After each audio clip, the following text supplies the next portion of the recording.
Hello folks, how are you doing? Hope you're having a great day.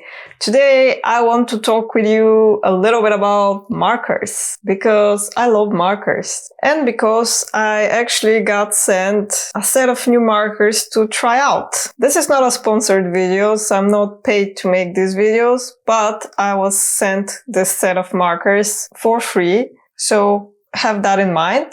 I wasn't asked to make a video or anything, maybe like a Instagram post if I want to, or share feedback. I decided to make a video because I wanted to make a video about markers anyway, and now I have more markers, so why not?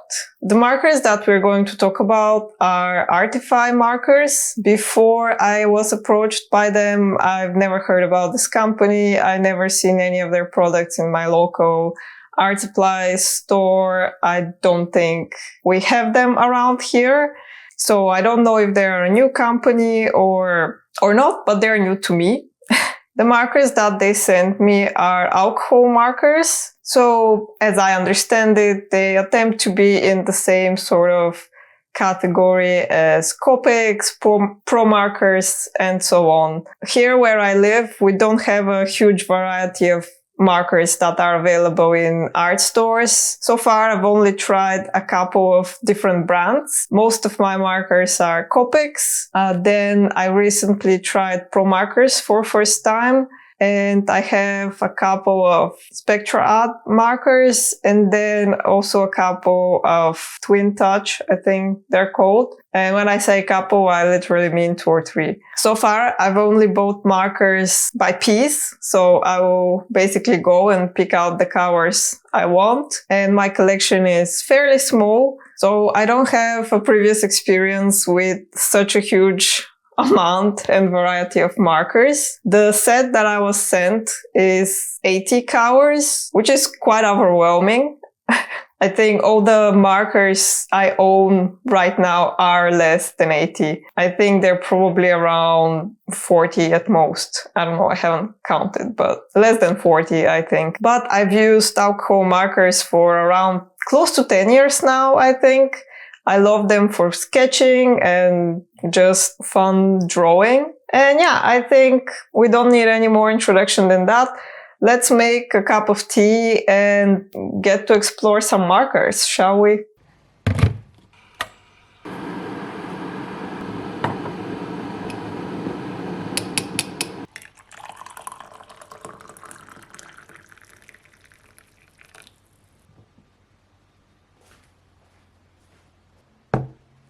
I'd like to start by saying that the markers came very quickly and were very nicely packaged, but I didn't film the unpacking because the light was bad and I didn't want to wait for better conditions. I was too excited to open them and play. I think you will all understand that. They were a little bit dusty inside, which can happen, so I wiped them all with a cloth. You probably don't need to do that, but I'm a weird germaphobe, so I needed to do that. The markers are randomly placed in the box, which really bothered me, but that's of course an issue one can easily solve oneself. I just think that arranging markers or paints by color in a way that makes sense to you makes them easier and faster to find and use when you need to. The markers have a nice and intuitive design that I don't remember seeing before. The side where the chisel tip is wider and it gets thinner towards the bullet tip, so you can feel the side you need to use. However, I noticed while using them that I seem drawn towards the thicker side even when I needed the thin end, so for now at least that didn't help me much. The chisel tip has a really interesting design that also seems quite unique. At least I don't remember seeing it before. It is cut and shaped a bit like some kind of gemstone, which I find kind of cool, but it was also convenient in use to get different line thicknesses out of it. The bullet tip is quite regular and disappointing for me personally because I do prefer brush tips for their flexibility, but oh well. It is what it is. The set comes with a little booklet with some guidance, which might be usual for sets, I don't know.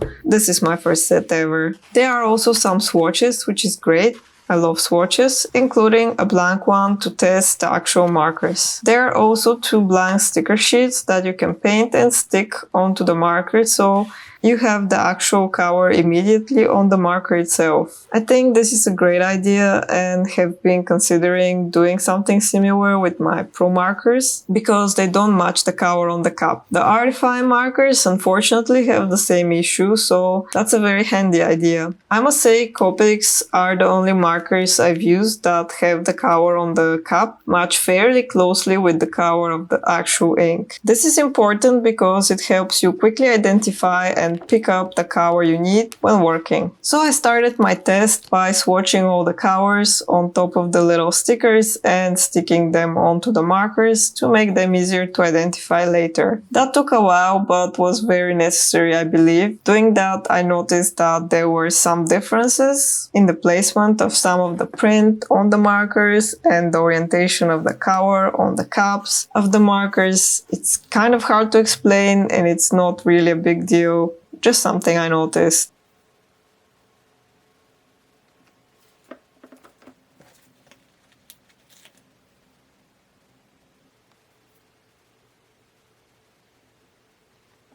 After that, I swatched all the covers onto the actual swatch page. I must say I would have probably chosen to arrange the covers differently, and I might do that later on, but it's all fine for now. As I mentioned, the ink can differ quite a lot from what is printed on the swatch card and on the marker itself, but that's where the little stickers are quite helpful. I also think some of the names of the covers weren't the best pick, but that's something so unimportant and inconsequential, I don't even know why I'm mentioning it. At the end, I had a big pile of markers and decided to rearrange them inside the box according to the swatch card so that it's easier to find what I need in the future. As I said, I never had so many covers before, so this is quite intimidating. And now, with all the swatching out of the way, it is finally time to draw. I'm starting by selecting a color palette for my sketch. I'm going for fresh greens and neutral browns and beiges because I want to draw an early spring landscape. I love limited color palettes and I think I'll always be drawn to them even if I own every color imaginable. I think limiting yourself on purpose is a great way to foster creativity, but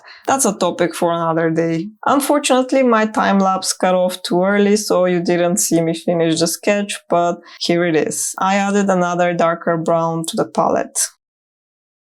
Then I decided to choose another spring-inspired palette and sketch something with a bit more layering and potentially blending. It's a picture with a bouquet of forsythia branches. I hope I'm saying that right. I never had to say it before. The ink flows nicely and it's very juicy, and that's of course normal for a brand new marker, though there were some of the colors that felt a bit drier than they should be or juicier, but that can be an internal pressure issue that happens with markers sometimes, so it could be good to take off both caps and let them lie down for a bit to even themselves out. And speaking of caps, the chisel tip cap opens quite easily and comfortably, while the other one over the bullet tip can be a bit harder to open. Or it might just be my hands being too dry, which is a problem I have in winter especially.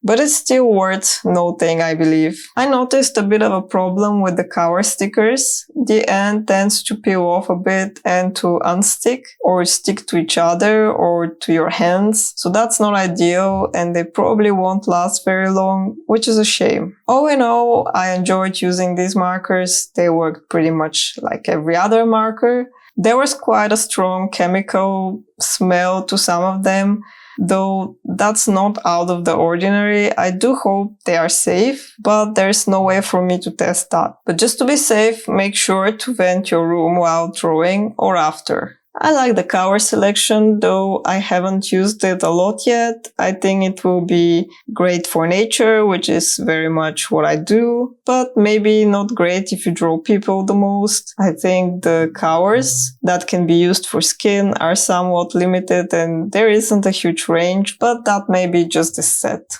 According to my quick research, they also sell refills for the ink, which is always a huge plus in my book, so definitely points for that. I haven't tested the blending yet because it's not something I personally do a lot of, or at least I don't do a lot of smooth blending, so can't talk on that, but maybe I'll share that in the future when I have more experience. They are much cheaper than Copics, so definitely very beginner friendly, though whenever a product is cheap, it always makes me question the production of it. Though being expensive doesn't mean a product was necessarily more ethically produced, because oftentimes it's the branding that inflates the price and not a more fair production process. I don't know enough about the production of any markers to really go deeper into this discussion right now, but I think we should always question who makes the goods we use and how, and not take a brand's PR messaging as a good enough answer when it comes to their ethics. And here are my finished sketches. Hope you enjoyed them.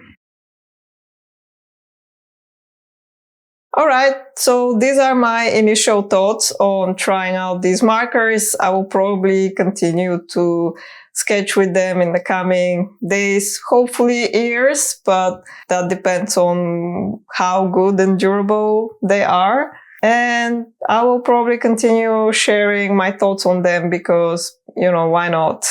Let me know if you use markers. Let me know if you want to see more stuff about markers, because I really, really love markers and I would love to talk about markers and I would love to chat with you about markers. So if you have any thoughts, put them down in the comments. And that's all from me for now, and I'll see you in the next one. Till then, have fun!